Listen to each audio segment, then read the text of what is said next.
Listen, child of the earth, and draw closer to the fire. For this is not a story that walks with bare feet. It comes wrapped in silk and sorrow, wearing the face of success, but carrying a wound no eye could see. In the bustling Yoruba city of Ilu-Olotonton, where concrete roads cut through ancient footpaths and mobile phones rang beside ancestral shrines, there lived a woman named Morẹ nikẹ Adéọlá. Her name meant, "I have something precious to cherish," and truly, the gods had fashioned her with careful hands. She was beautiful in a quiet way, beauty that did not shout but stayed. Her mind was sharp, her laughter warm, and her steps carried dignity. She worked as an urban planner for the state government, helping to shape the future of the city while respecting its past. Elders praised her humility. Mothers pointed her out to their sons. Yet, as the moon waxed and waned year after year, Morẹ nikẹ remained alone. And loneliness, Omomi, can be louder than a marketplace. Whispers followed her like shadows at sunset. Too educated, some said.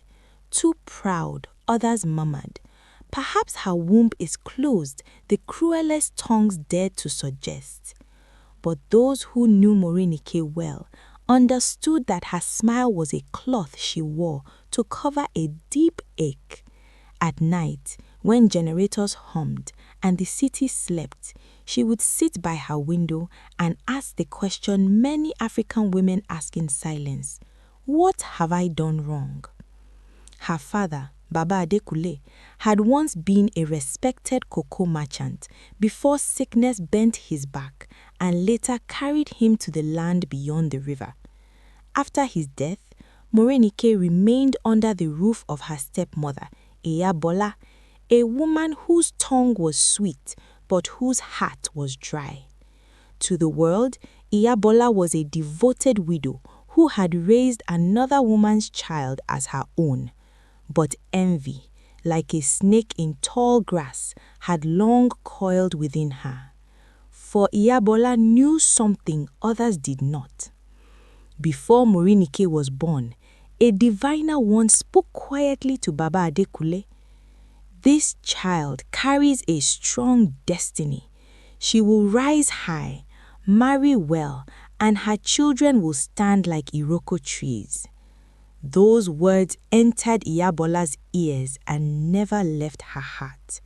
Fear joined hands with jealousy, and together they plotted in silence. When Morẹ nikẹ was still young, Ìyá Bọ́lá went out to dawn to a forest shrine where the earth was dark and old. There, she offered bitter kola and whispered curses into a clay pot, calling upon restless forces to tie the girl's marital path. Among the Yoruba, it is said Ayama, destiny, can be delayed by wicked hands, though never destroyed. And so it was that every promising suitor who came close to Morẹ nikẹ found reasons to leave: sudden relocations, unexplained quarrels, dreams filled with dread. Love knocked, but the door never opened fully. Years passed, success grew, joy did not. The breaking point came when Morẹ nikẹ attended the wedding of a younger cousin she once carried on her back. Drums beat, women ululated, and laughter filled the air, but her chest felt hollow. That night, she returned home and wept until dawn, her tears soaking the floor like libation. At sunrise, she went to her late father's room and knelt before his old walking stick. In a voice trembling but firm, she called on her ancestors. "If I have offended you, show me. If my path has been blocked, reveal the hand." That same week, guided by a friend's quiet counsel, she visited Babalawo Ogundele, an aged diviner whose eyes had seen truth and trickery. The cowries were cast.